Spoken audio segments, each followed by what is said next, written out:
হাত দেরি করবে না, আমলনামাগুলো লেখা আরম্ভ করবে। তুমি হাতকে জিজ্ঞাসা করবা, হাত লেখো না আমার গুনার কথা। হাত চিৎকার করে বলবে, ও আল্লাহর বান্দা, এতদিন তুমি যেইভাবে চালাইছো আমি সেইভাবে চলছি, এখন আর আমি তোমার হুকুম মানব না, এখন আমি আল্লাহর হুকুম পালন করব। বড় করে বলেন সুবহানাল্লাহ। তোমার গুনাহগুলোকে লিখবে, টিভির মতো গুনাহগুলা তুমি দেখবা, দুই চোখের পানি ছাড়বা, তুমি হাউমাউ করে কাঁদবা। তোমার বিবি বলো, তোমার সন্তান বলো, তোমার আত্মীয় বলো, তোমার নেতা বলো, তোমার বন্ধু বলো, কেউ তোমার ওই কবরের মধ্যে যাবে না। যখন তোমার আমলনামা লিখবে তখন তোমার কবরের মধ্যে দুইজন ফেরেশতা চলে আসবে। রাসূল পাক বলেন, ইয়াতিয়াতি মালাকানে ফায়ুজলিসানিহি ফায়াকুলান লাহু মান রাব্বুকা। যখন কবরের মধ্যে দুইজন ফেরেশতা আসবে, মুনকির নকির এসে তোমাকে সওয়াল জবাব করবে। এই আল্লাহর বান্দা বল, তোর রবকে, তোর রবকে, তোর রবকে। তুমি হাউমাউ করে কেঁদে বলবা, হাই আমি তো জানি না আমার রবকে। আমি তো দুনিয়াকে, টাকাকে আপন মনে করেছিলাম, সম্পদকে আপন মনে করেছিলাম, ক্ষমতাকে আপন মনে করেছিলাম, ভাইকে আপন মনে করেছিলাম, বিবিকে আপন মনে করেছিলাম। আমি তো আল্লাহকে চিনতে পারি নাই, আল্লাহকে বুঝতে পারি নাই। হুজুর বারবার বলছিল কামেল পীরের কদমে যাও, আমি তো যাই নাই। হুজুর বারবার বলছিল আল্লাহর রাস্তা ধরো, আমি তো ধরি নাই। আমি তো হাই হাই আল্লাহর পরিচয় চিনতে পারি নাই। চোখের পানি ছাড়বে, নখ দিয়া শরীরকে কাছে খামচাবে আর চোখের পানি ছাড়বে। ফেরেশতারা বলবে, দ্বিতীয় সুযোগ তোকে দিলাম, দেখি বল ওয়ামা দিনুকা, তোর দিন কি? তুমি তো ইসলামই বুঝো নাই, ইসলামই মানো নাই। হুজুর বারবার বলছে সুন্নতি দাঁড়িয়ে রাখো, তোমার কোনো খবর নাই। টাকনুগিরার উপরে কাপড় পরো, তোমার কোনো খবর নাই। তুমি দিন ইসলামকে মুখে বলেছো ইসলাম, কিন্তু অন্তর থেকে মানো নাই। তুমি হাউমাউ করে কাঁদবা। এরপরে ফেরেশতা বলবে, তোকে তৃতীয়বার সুযোগ দিলাম, মা কুনতা তাকুলু ফি হাক্কি হাযার রাসূল। আল্লাহু আকবার বলেন না। আল্লাহ মানুষের আখিরাতটাকেও সুন্দর করে এই কওলের মাধ্যমে। আল্লাহ পাক মানুষের জীবনকে, দুনিয়ার জীবনকেও কল্যাণময় করে, আখিরাতের জীবনকেও কল্যাণময় করে। বড় করে বলে সুবহানাল্লাহ। আর আপনি যদি কালেমা,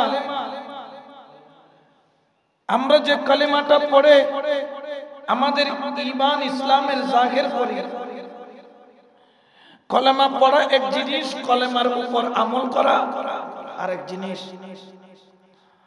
সবাই আল্লাহর প্রতি বিশ্বাস এনেছে, আল্লাযীনা ইউমিনুনা বিল গায়ব, আল্লাহকে না দেখে আল্লাহর উপর বিশ্বাস এনেছে, কিন্তু অন্তর থেকে আল্লাহকে এখনো অনেকে মানতে পারে নাই।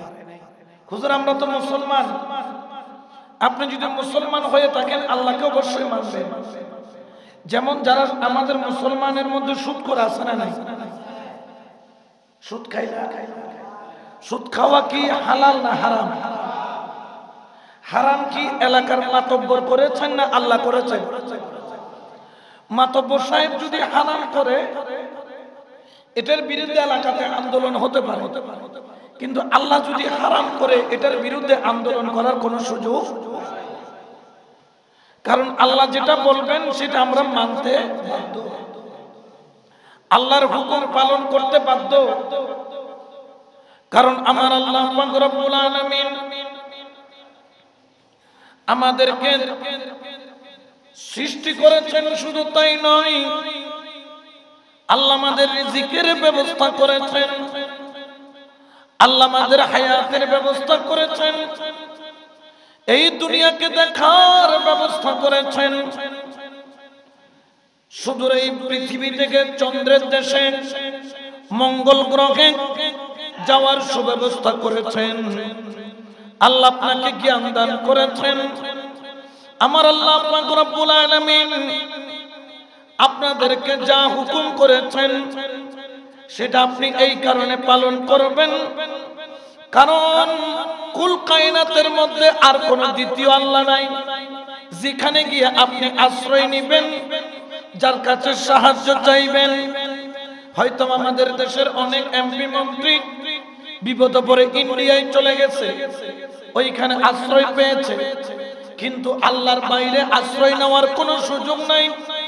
কারণ কুল কায়নাতের মালিক যিনি, তিনি হলেন আমার আল্লাহ। সুবহানাল্লাহ বলেন। তো মজবুত বাক্য কলেমা মুখে যিনি বলেন, কলেমার উপর আমলও করেন। যেমন যারা আল্লাহকে মানে তারা কিন্তু পঞ্জেগানা নামাজ পড়ে, যারা আল্লাহকে মানে তারা হালাল খায়, যারা আল্লাহকে মানে তারা আল্লাহর ফরমান মানে, যারা আল্লাহকে মানে তারা কখনো সুদ খায় না, তারা কখনো ঘুষ খায় না, তারা কখনো জিনা করে না, তারা কখনো ব্যভিচারী হয় না, তারা কখনো অন্যায় পথে চলে না, তারা কখনো অন্যের উপর জুলুম করে না, তারা কখনো এক ভাই হয়ে আরেক ভাইয়ের হককে নষ্ট করে না, তারা কখনো বোনের হক নষ্ট করে না। কারণ তাদের কাছে মজবুত বাক্য আছে। ওই মজবুত বাক্য হলো কলেমা।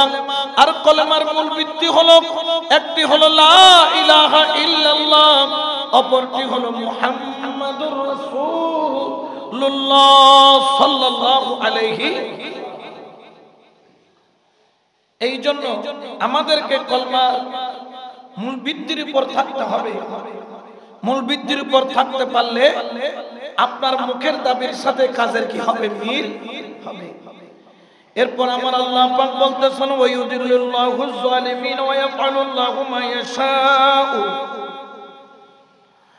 আর যারা জালেম, যারা পথভ্রষ্ট, যারা আল্লাহকে মুখে মানে কিন্তু অন্তর দিয়ে আল্লাহর হুকুম ফলো করে না, আমার আল্লাহ পাক বলেন ওই ব্যক্তি জিল্লত প্রাপ্ত, ওই ব্যক্তি পথভ্রষ্ট।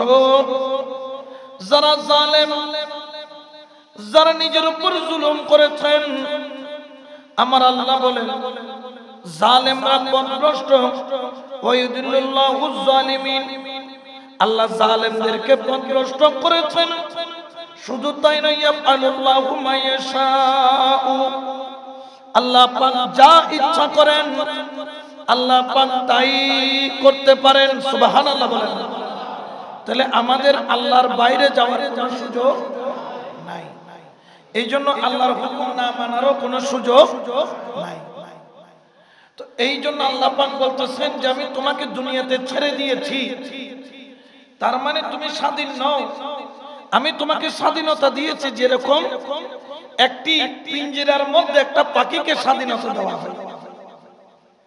একটা 2 ফুট বাই 2 ফিট পিঞ্জরা, দেখবেন অনেকে বাজিগর পাখি পালেন, টিয়া পাখি, ময়না পাখি আপনি পালেন, ছোট্ট একটা বক্সের মধ্যে পালেন, সে ওই বক্সের মধ্যে স্বাধীন। আল্লাহ বলতেছেন তোমরা আমার পাকড়াওয়ের ভিতরে স্বাধীন, আমার নিয়ন্ত্রণের বাইরে যাওয়ার তোমাদের কোনো সুযোগ। কিন্তু জেনে রাখো, জেনে রাখো, ওই মজবুত বাক্য এত দামি, যেই ব্যক্তি দুনিয়া থেকে যাবার সময় ওই মজবুত বাক্যের উপর অটল থাকতে পারে, কলেমার উপর অটল থাকতে পারে, কলেমা জবানে নিয়ে যাইতে পারে, তওবা নসিব হতে পারে, আমার আল্লাহ পাক রব্বুল আলামিন তার জন্য সুসংবাদ দিয়েছেন।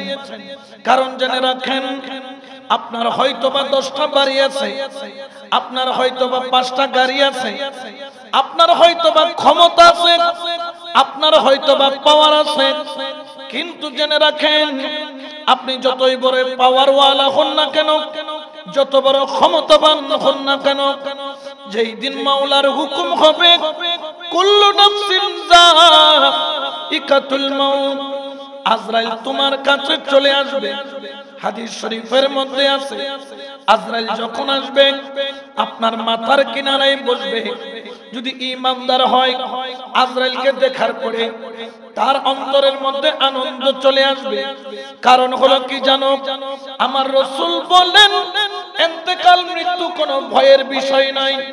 মৃত্যু কোনো আফসোসের বিষয় নয়, মৃত্যু হলো ঈমানদারের জন্য সুসংবাদ। কারণ মৃত্যুর মাধ্যমে বন্ধুর সাথে বন্ধুর মিলন হয়। বড় করে বলেন সুবহানাল্লাহ। ঈমানদারের জন্য মৃত্যুটা কি দুঃসংবাদ না সুসংবাদ? কারণ মৃত্যু না হলে তো সে আল্লাহর দরবারে যাইতে পারবে। পরীক্ষার হলে থাকলে চিন্তা বাড়ে। পরীক্ষা যখন 3 ঘন্টা ঠিক মতো দিয়ে 10টা প্রশ্নের আনসার দিয়ে দিতে পারছে, তার আর কোনো টেনশন আছে? অর্থাৎ দুনিয়াটা হলো পরীক্ষার জায়গা। এবং আমার নবী বলেছেন দুনিয়াটা মুমিনের জন্য জেলখানা। পৃথিবীতে কেউ জেলখানাতে থাকতে পছন্দ করে এমন কোন লোক আছে? এই জন্য আর দুনিয়া ফিরাসাতুল মুমিনিন, এই দুনিয়া হলো একটি জেলখানার মতো। জেলখানায় যেরকম কেউ থাকতে চায় না, ঈমানদার দুনিয়ার মধ্যে বেশি দিন থাকতে চায় না। এই জন্য দেখবেন ভালো মানুষরা খুব তাড়াতাড়ি ইন্তেকাল করে। কারণ কি? যার একটা কারণ হলো ঈমানদাররা তাড়াতাড়ি আল্লাহর কাছে যেতে চায়। দ্বিতীয় কারণ হলো বাগানটা যিনি বানান, যেমন আমি একটা ছোট্ট বাগান করলাম, বাগানের মধ্যে গোলাপ গাছ লাগাইলাম, অনেকগুলা গোলাপ ধরলো, কিন্তু মাঝখানে একটা গোলাপ ধরলো, যেই গোলাপটা দেখতেও বড়, দেখতেও সুন্দর, মালিক কিন্তু আগে সুন্দর গোলাপ ফুলটাকে তুলে নেয়। ঠিক তদ্রূপভাবে ঈমানদারকে আল্লাহ ঈমান থাকতে দুনিয়া থেকে নেই। বড় করে বলেন সুবহানাল্লাহ। তো আজরাইল আপনার মাথার কিনারে এসে বসবে যদি ঈমানদার হয়। হাদিস শরীফের মধ্যে আছে যেরকম কলসি থেকে পানি ডাললে আস্তে করে পানিটা বের হয়ে যায়, আটার বস্তা থেকে চুল টান দিলে ওই আটার বস্তা থেকে যেভাবে চুলটা বের হয়ে যায়, ঈমানদারের সামনে যখন আজরাইল আসে, ওই ঈমানদারের রূহটা কলমার সাথে যেই রকম জগ থেকে পানি গ্লাসে ঢালতে যেই সময় লাগে, ওই সময়ের মধ্যে তার রূহটা বের করে নেওয়া হয়। বড় করে বলেন সুবহানাল্লাহ। এত সুন্দর করে বের করে, যেরকম গ্লাস থেকে পানি ডাললে ওই পানি আস্তে করে বের হয়ে যায়, ঈমানদারের রূহ ওই রকম ভাবে বের হয়ে যায়। বড় করে বলেন সুবহানাল্লাহ। হাদিস শরীফের মধ্যে রয়েছে চোখের পলক ফেলার আগে ওই রূহটাকে 2 জন ফেরেশতা চলে আসে। একজনের হাতে থাকে স্বর্ণের একটি থালা, যেটার উপর রেশমি কাপড় বিছানো, আরেকজন খুশবু নিয়ে আসে।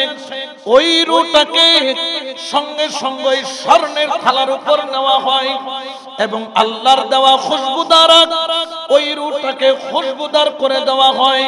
যখন খুশবুদার করে দেওয়া হয়, ওই রূহটাকে সঙ্গে সঙ্গে মাওলার দরবারে নেওয়া হয়।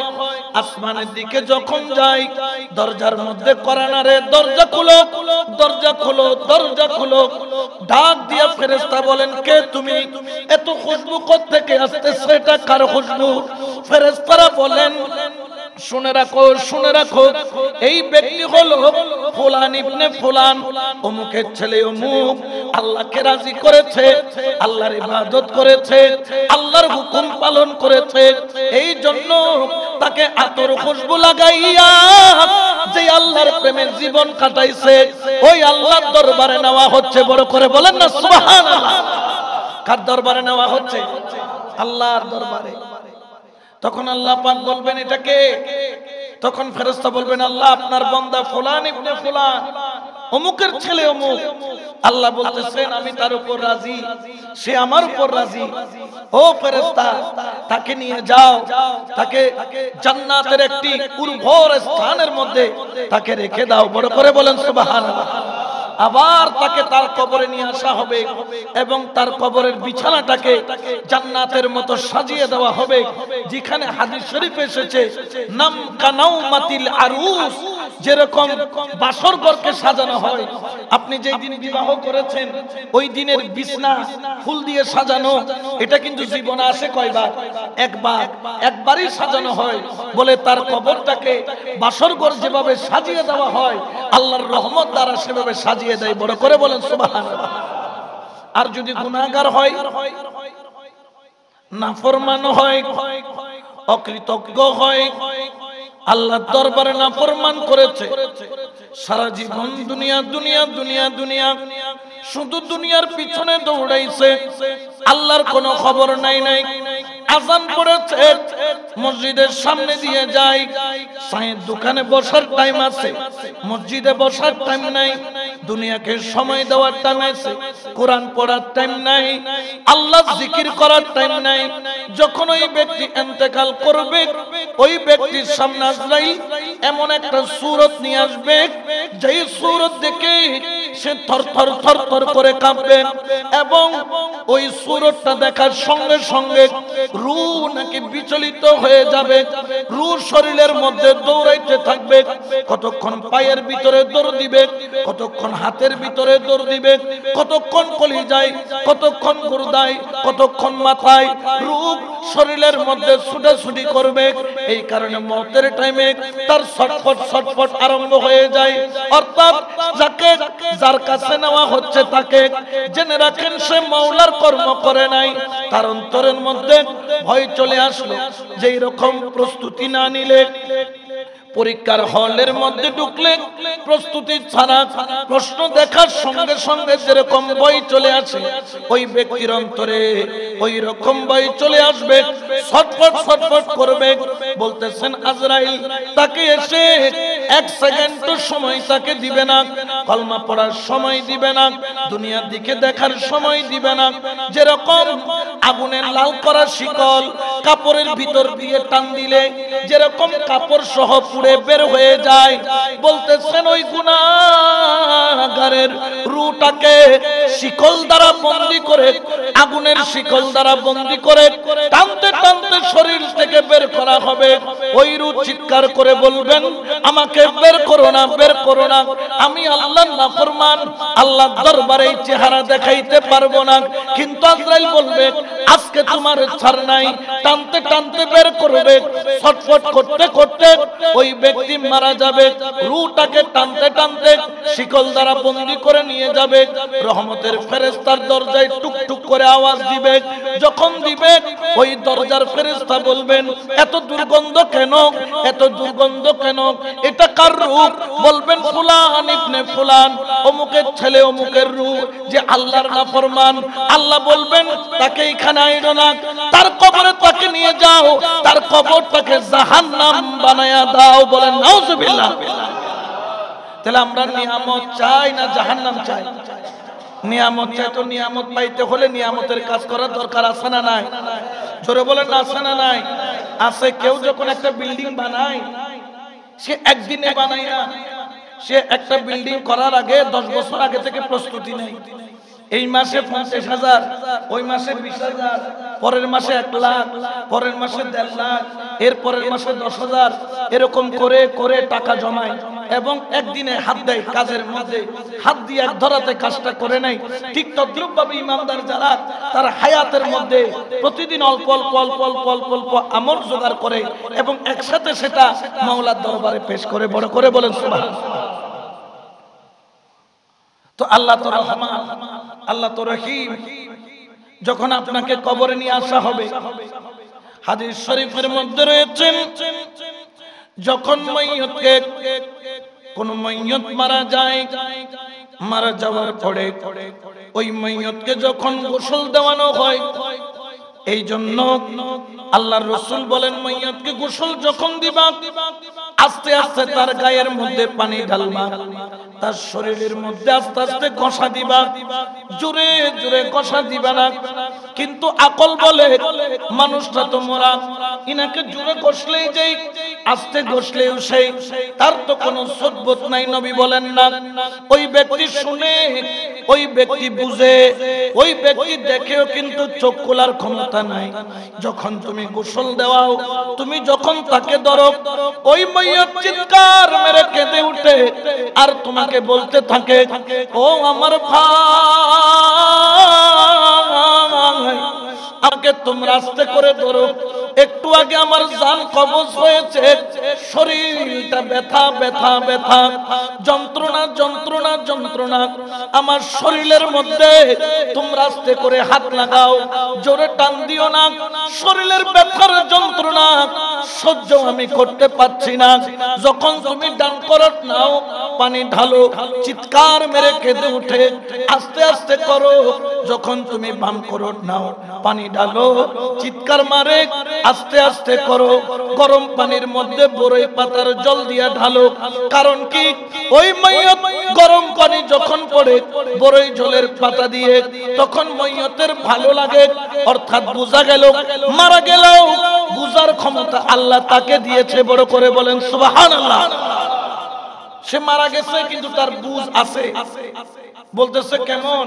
তখন যখন তাকে দাফন কাফনের জন্য কাফনের কাপড় পরাইয়া তাকে যখন সুন্দর করে যখন খাটিয়ে তুলে, তখন চিৎকার মেরে কেঁদে বলে, ও ভাই, ও সন্তান, এই ঘরে না আমাকে রাখার জন্য তুমি এসি লাগাইছো, এই ঘরে না রাখার জন্য আমার জন্য তুমি সেগুন কাঠ দিয়া আমার জন্য খাট বানাইছো।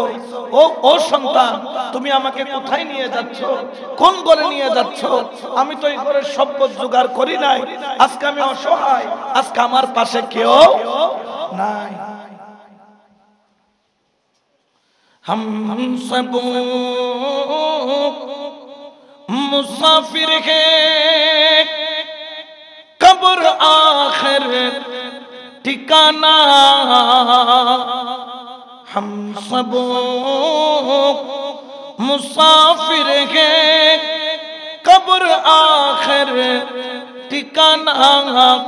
कोई आगे रवाना है, कोई पीछे रवाना। सलातुनिया रसूल अल्लाह।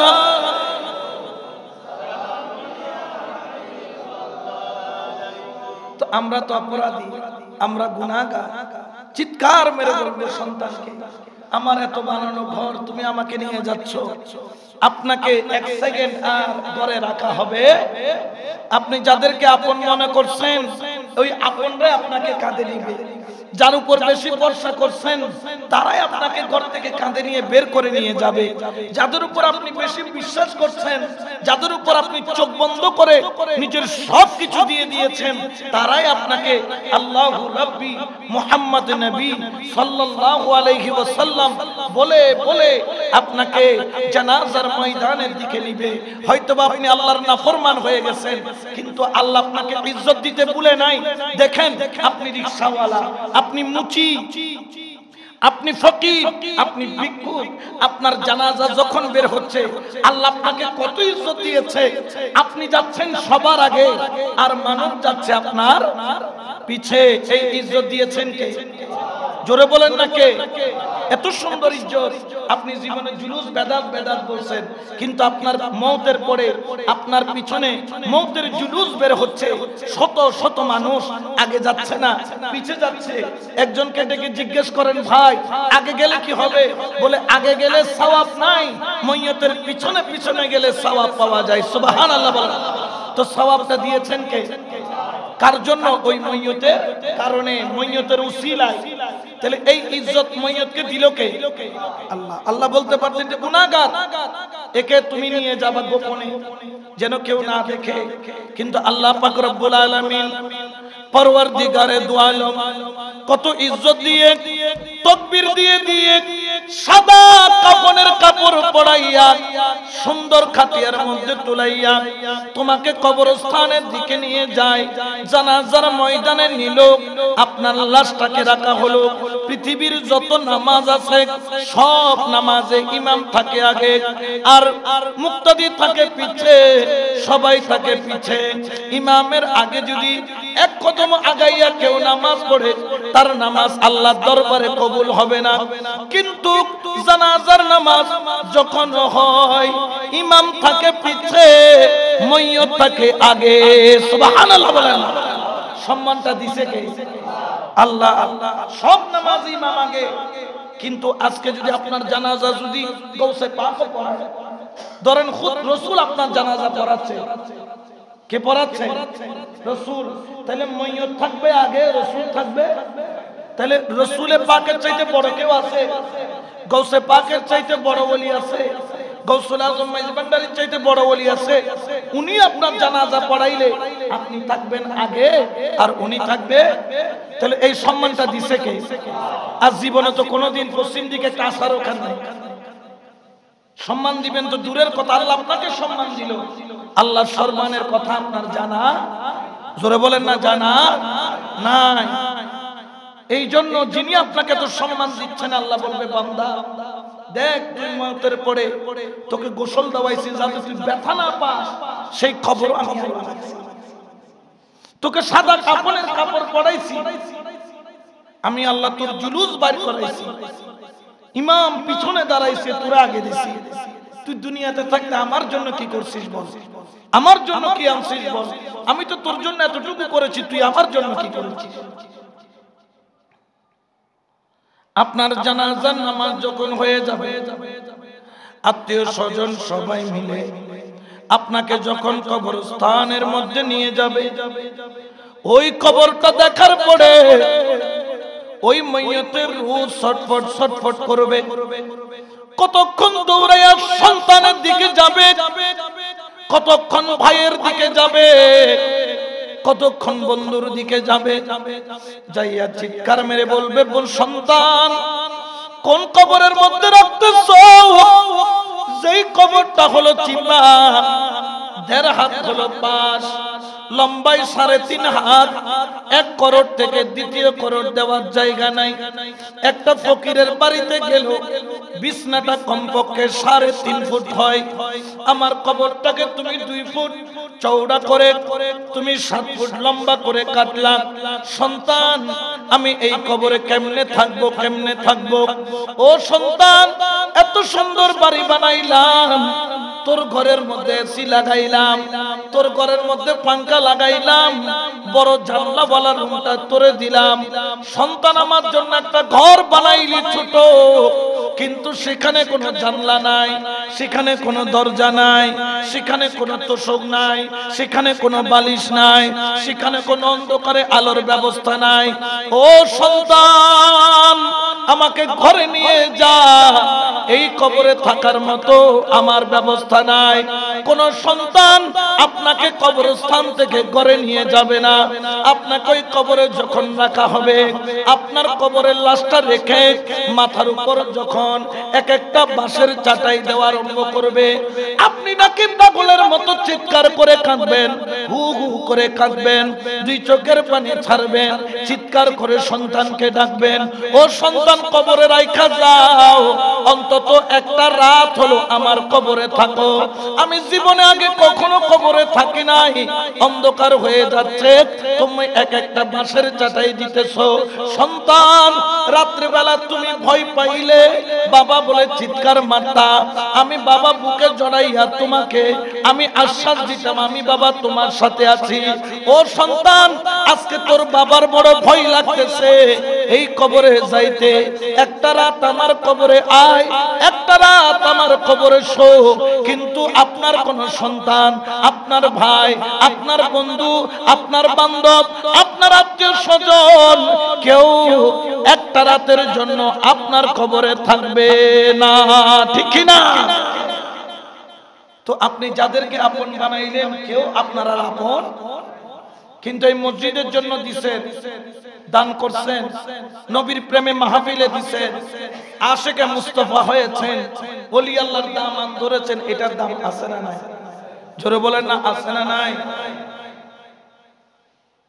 যখন আপনাকে কবরে রেখে 40 কদম পিছনে আসবে, ইমাম গাজ্জালী রাহমাতুল্লাহ আলাইহি বলেন, কিতাবের নাম হলো দাখাইকুল আকবার, এখানে ঘোষণা করতেছেন যে একজন ফেরেশতা আসবেন যার নাম হচ্ছে রুম্মান। যার নাম কি? এটা ওই যে মুনকির নকিরের আগে আসবে রুম্মান ফেরেশতা। আসার পরে আপনাকে ডাক দিবে, যখন 40 কদম পিছনে আসবে ডাক দিবে, এই উঠো, তুমি ভয় উঠে পড়বা, লেখো তোমার আমলনামা। তখন তুমি কেটে দিবা, বলবা এই ফেরেশতা লেখার জন্য কলম লাগে, আমার কাছে কলম নাই, লেখার জন্য কালি লাগে, আমার কাছে কালি নাই। লেখার জন্য খাতা লাগে, আমার কাছে খাতা। ফেরেশতা বলবেন, কে বলেছে তোর কাছে কলম নাই? কে বলেছে তোর কাছে খাতা নাই? কে বলেছে তোর কাছে কালি নাই? তোর কাপড়ের কাপড়কে তুই খাতা বানা, তোর শাহাদাত আঙ্গুলকে তুই কলম বানা, তোর মুখের তুতুকে কালি বানা। লেখো লেখো তোমার আমলনামা। হাত দেরি করবে না, আমলনামা গুলা লেখা আরম্ভ করবে। তুমি হাতকে জিজ্ঞাসা করবা, হাত লেখো না আমার গুনার কথা। হাত চিৎকার করে বলবে, ও আল্লাহর বান্দা, এতদিন তুমি যেইভাবে চালাইছো আমি সেইভাবে চলছি, এখন আর আমি তোমার হুকুম মানব না, এখন আমি আল্লাহর হুকুম পালন করব। বড় করে বলেন সুবহানাল্লাহ। তোমার গুনাহগুলাকে লিখবে, টিভির মতো গুনাহগুলা তুমি দেখবা, দুই চোখের পানি ছাড়বা, তুমি হাউমাউ করে কাঁদবা। তোমার বিবি বলো, তোমার সন্তান বলো, তোমার আত্মীয় বলো, তোমার নেতা বলো, তোমার বন্ধু বলো, কেউ তোমার ওই কবরের মধ্যে যাবে না। যখন তোমার আমলনামা লিখবে তখন তোমার কবরের মধ্যে দুইজন ফেরেশতা চলে আসবে। রাসূল পাক বলেন, ইয়াতিয়াতি মালাকানে ফায়ুজলিসানিহি ফায়াকুলান লাহু মান রাব্বুকা। যখন কবরের মধ্যে দুইজন ফেরেশতা আসবে, মুনকির নকির এসে তোমাকে সওয়াল জবাব করবে। এই আল্লাহর বান্দা বল, তোর রবকে, তোর রবকে, তোর রবকে। তুমি হাউমাউ করে কেঁদে বলবা, হাই আমি তো জানি না আমার রবকে। আমি তো দুনিয়াকে, টাকাকে আপন মনে করেছিলাম, সম্পদকে আপন মনে করেছিলাম, ক্ষমতাকে আপন মনে করেছিলাম, ভাইকে আপন মনে করেছিলাম, বিবিকে আপন মনে করেছিলাম। আমি তো আল্লাহকে চিনতে পারি নাই, আল্লাহকে বুঝতে পারি নাই। হুজুর বারবার বলছিল কামেল পীরের কদমে যাও, আমি তো যাই নাই। হুজুর বারবার বলছিল আল্লাহর রাস্তা ধরো, আমি তো ধরি নাই। আমি তো হাই হাই আল্লাহর পরিচয় চিনতে পারি নাই। চোখের পানি ছাড়বে, নখ দিয়া শরীরকে সে খামচাবে আর চোখের পানি ছাড়বে। ফেরেশতারা বলবে, দ্বিতীয় সুযোগ তোকে দিলাম, দেখি বল ওয়ামা দিনুকা, তোর দিন কি? তুমি তো ইসলামই বুঝো নাই, ইসলামই মানো নাই। হুজুর বারবার বলছে সুন্নতি দাঁড়িয়ে রাখো, তোমার কোনো খবর নাই। টাকনুগিরার উপরে কাপড় পরো, তোমার কোনো খবর নাই। তুমি দ্বীন ইসলামকে মুখে বলেছো ইসলাম, কিন্তু অন্তর থেকে মানো নাই। তুমি হাউমাউ করে কাঁদবা। এরপরে ফেরেশতা বলবে, তোকে তৃতীয়বার সুযোগ দিলাম, মা কুনতা তাকুলু ফি হাক্কি হাযার রাসূল। আল্লাহু আকবার বলেন না। শেষ সুযোগ তোকে দিচ্ছি। একটা কথা আছে, শেষ ভালো যার সব ভালো তার। শেষ সুযোগ আপনার সামনে যাকে দাঁড় করাইয়া দেওয়া হবে তিনি হলেন দয়াল নবী রাহমাতাল লিল। আমার নবী আসবে, আইসা আপনার সামনে দাঁড়াবে।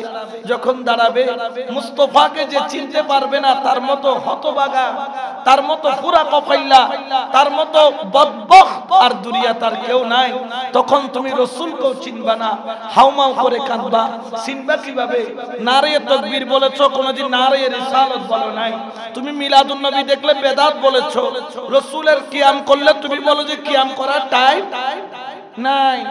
ফেডার মিটি দূর দেখি হন করিব, বাত কম করিব, হুজুর কিয়াম লম্বা করবি না তখন হনে বই তাইব। ইল্লে খোদন আছে না নাই? আছে। মিলাদ কিয়াম তোমার ভালো লাগে নাই, অন্তত পক্ষে শেষ ভালো যার সব ভালো তার। আমরা দুইটাতে পারি কিনা জানি না, তবে আমরা সুন্নিরা কনফিডেন্ট। আখেরি প্রশ্ন করলে আমরা বলে দিব, মা কুনতা তাকুলু ফি হাক্কি হাযার রাসূল। দুনিয়াতে যখন ছিলাম ইনাকে আমরা ইয়া রাসূলুল্লাহ, ইয়া হাবিবাল্লাহ বলে ডাকতাম। বড় করে বলেন না সুবহানাল্লাহ। এজন্য শায়র বলেন, ইয়া রাসূলুল্লাহ, ইয়া হাবিব, ইয়া রাসূলুল্লাহ। অন্ধকার কবরে যখন দিবে আমারে, আসিবেন নবী গো আমার শিয়রে। অন্ধকার কবরে যখন দিবে আমারে, আসিবেন নবী গো আমার শিয়রে। কোলে তুলে নিবেন গো উম্মতে বলিয়া, ইয়া রাসূলুল্লাহ, হাবিবাল্লাহ ইয়া রাসূলুল্লাহ সালাতুন ইয়া রাসূলুল্লাহ।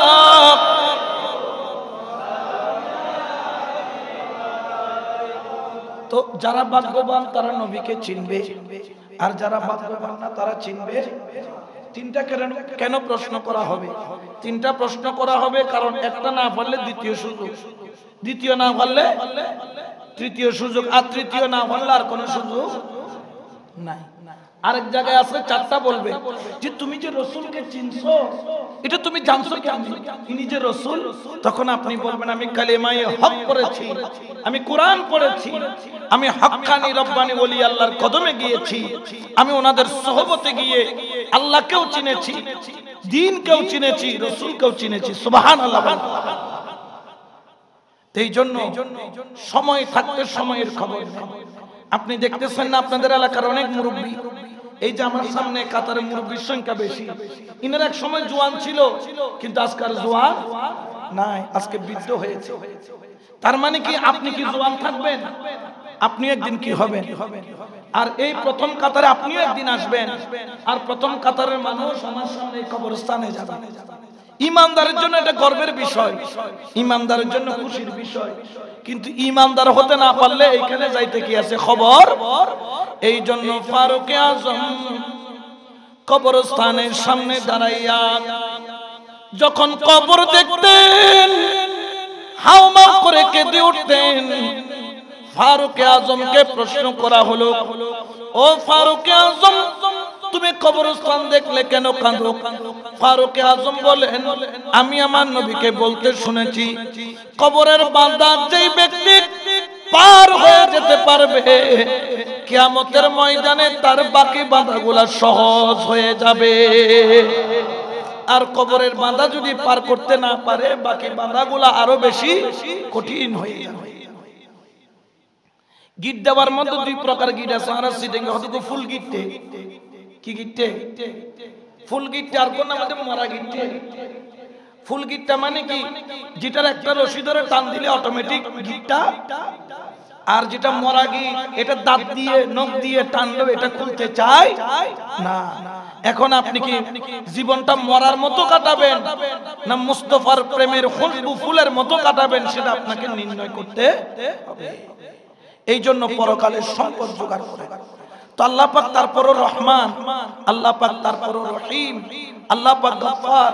আল্লাহ পাক হয়তোবা আপনি অতীতে ভুল করেছেন, আজকে তওবা করে নিলেন, ওই তওবার কারণে আল্লাহ পাক আপনাকে মাসুম বানায় দিতে পারে।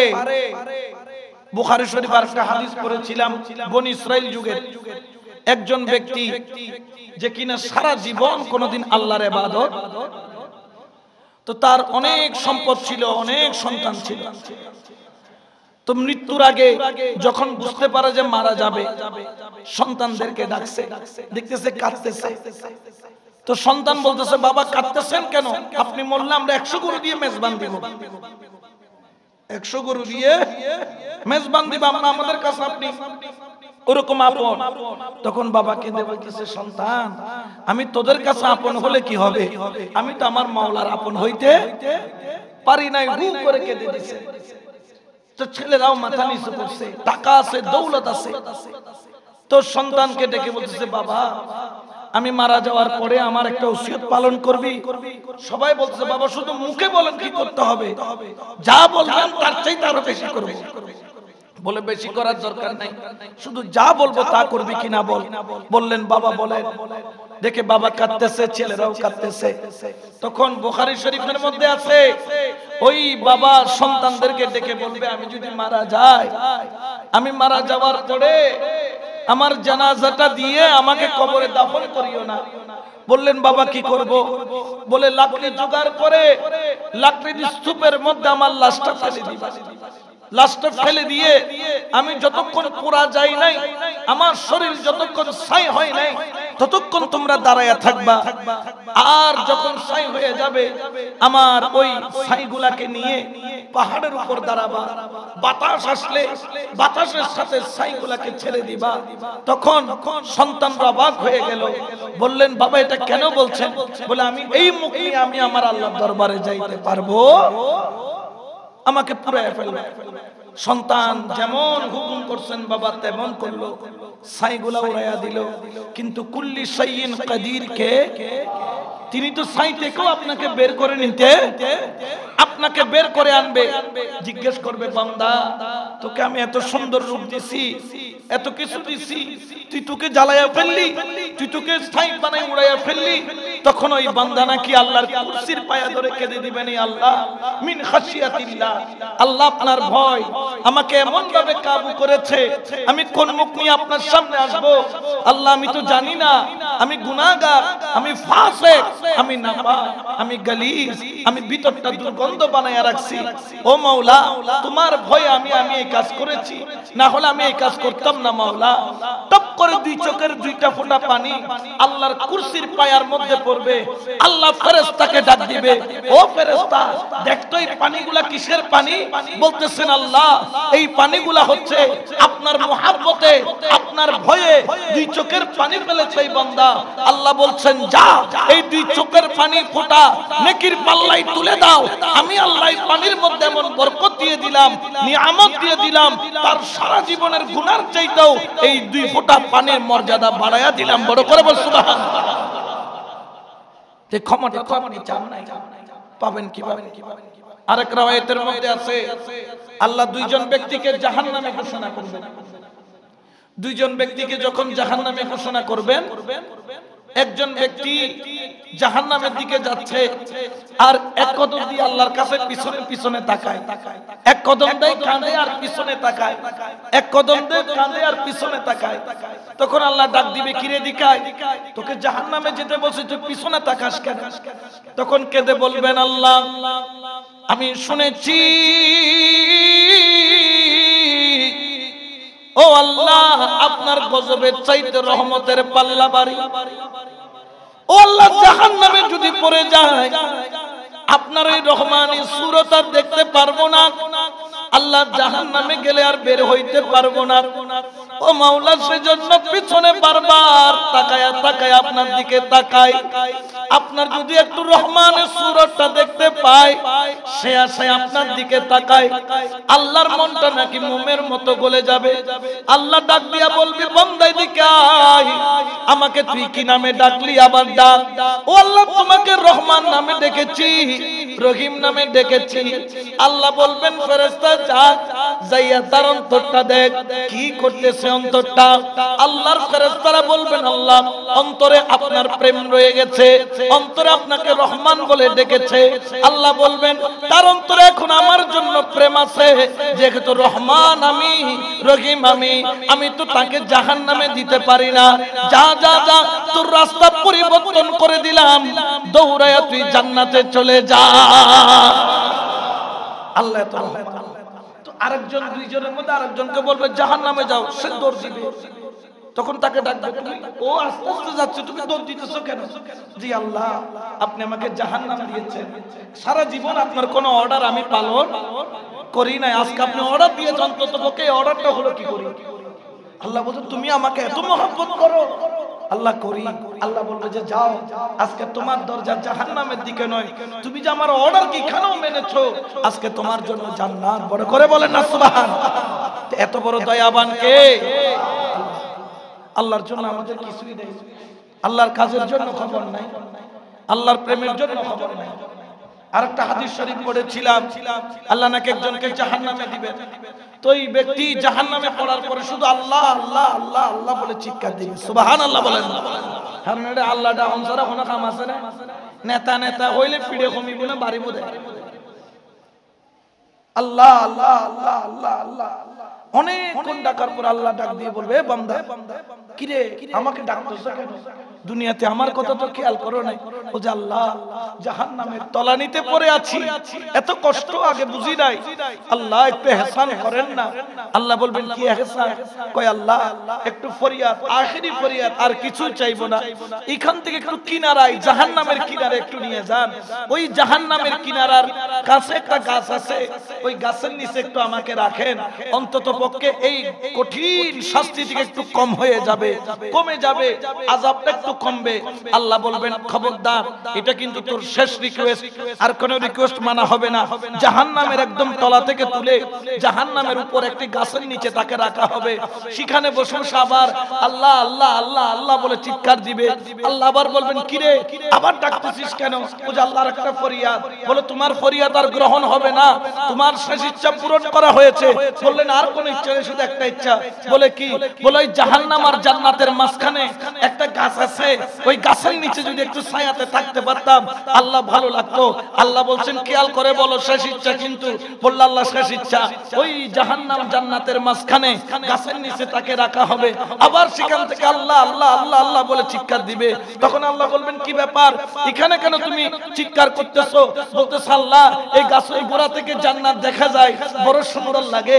আল্লাহ আমার ঘরটা যদি জান্নাতের দরজার কিনারায় করে দেওয়া হয়, আমি জান্নাতে ঢুকবো না, শুধু বাহির থেকে দেখবো। আল্লাহ তাকে জান্নাতের দরজার কিনারায় এনে দিবেন, সে আবার চিৎকার করবে আল্লাহ আল্লাহ আল্লাহ। আল্লাহ বলবেন কিরে কি হয়েছে, ডাকছিস কেন? আল্লাহ জান্নাত তো দেখা যায়, জান্নাতের নিয়ামত তো দেখা যায়। আল্লাহ আমার একটু মন চাইতেছে জান্নাতে একটু গিয়ে ঘুরবো, থাকবো, যাবো। আল্লাহ ওইখানে যান। ওই জান্নাতে তো তুই যাইতে পারবি না, এটা তোর না, এটা মসজিদের ইমাম সাহেবের, ওনার ডিপার্টমেন্টে তুই কেমনে যাবি? আল্লাহ আপনি তো রহমান, একটু ব্যবস্থা করেন না। আল্লাহ নাকি সে সময় একটা মুস্কি হাসি দিয়েছে। মুস্কি হাসি দিয়েছেন কে? মানে আল্লাহ আসিলে তার মানে কি এর ফরিয়াদ কি হই কবুল হই। সুবহানাল্লাহ। হ্যাঁ তুমি জান্নাতে যেতে চাচ্ছ, মুস্কি হাসি দিতে হবে। সা জাহান্নামের তলাতে ছিলে তুমি আল্লাহ আল্লাহ করতে করতে জান্নাতের কিনারা আই গিয়ে। আল্লাহ তার জন্য পৃথিবীর সমান 10টা রাজত্ব বানাইয়া একটা জান্নাত বানাইয়া স্পেশাল নোট করে তার জন্য দান করে। আল্লাহ বলবেন বান্দা তুই আর কাঁদিস না, কাঁদিস না, কাঁদিস না, যা যা যা 10টা পৃথিবীর সমান জমিন জান্নাতের মধ্যে তোর নামে বরাদ্দ করে দিলাম। ইনার নাম কি? রহমানুর। এজন্য আল্লাহর দিকে ঝুঁকে আল্লাহর সাথে মুহাব্বতের রিশতা রাখেন, আল্লাহর সাথে ভালোবাসা করেন, আল্লাহর সাথে প্রেম করেন। দুনিয়ার প্রেমিক হইলে দুনিয়াতে শেষ, আল্লাহর সাথে প্রেম করলে দুনিয়াতেও শান্তি, আখিরাতেও শান্তি। হাজিরানে মজলিস, হাজিরানে মুসাল্লি کرام, এই জন্য আজকে থেকে আখিরাতের সম্পদ জোগাড় করেন। এতলে সিটিংয়ে বসাত একখান কথা আছে, হদর প্রত্যেকটি আড়ো সম্পত্তি দেখতে বাড়ো, প্রত্যেকটা আল্লাহর রাস্তাতে আড়ন, সম্পত্তি দেখতে আল্লাহর রাস্তা কি করন, দান করন, বাড়ন। কারণ আল্লাহর রাস্তার দান করলে ইয়ান হয় নাই, ইয়ান নাম বলতে জয়। তো ওনারা যে মসজিদুল্লাহ, এই মসজিদুর কর্মুল্লাহ, মসজিদুর উন্নয়নুল্লাহ দান করন দিন জমা। ইন বোধকে কষ্ট করে হুজুর তোয়ার বারবার হর বারবার হর দিদি ইন দিতে লাগুন তো না দিয়া দেখো না অনেক দিবের খন অনেক ব্যাগ করতে যে আল্লাহ অনেক রিজিকুত তুল দুও কইছে আল্লাহ তার ঘর আল্লাহ কি কইছে কবুল ইয়ান তো অনেক ব্যাগ করতে এতাল্লাহ আজকে তো আল্লাহর প্রেমে নিজের ডুব দিবার আল্লাহর তৌফিক দান করো। এতাল্লাহ ভাই ভাই হলে ভালো সম্পর্ক রাখবেন, বন্ধু বন্ধুলে ভালো সম্পর্ক রাখবেন, ভাই বোনলে ভালো সম্পর্ক রাখবেন, মা বাবারও কষ্ট দিবেন, মা বাবার হক আদায় করিবেন, পরিবারের হক আদায় করিবেন। ইসলামত প্রত্যেকের হক আছে, কেন্দ্র ফাকির ভাষা অনর ভেন্টিলেটরত বানাই ইয়েনর হক আছে, অনি বাঙ্গি দিয়ানোর লগে লগে আল্লাহ কি নারাজগি কত বাঙ্গি কা দিলিয়েন তুইতের ভাষা বানাই দে দুও ডিম পারি বাচ্চা পুরোই তারপর যেটুকু তুই বাঙ্গি দিতি ये दिमुद तो तुझे बांगी दी यूज इबे तो कुम अल्लाह वो फाकिर बाकी भाषारो खबर राखे किंतु आरातुन खबर नहीं। अल्लाह पाक और प्रेम सागर जुग दिबेल्लाई अल्लाह रब्बिया कुल तौफीक दान करो आमीन।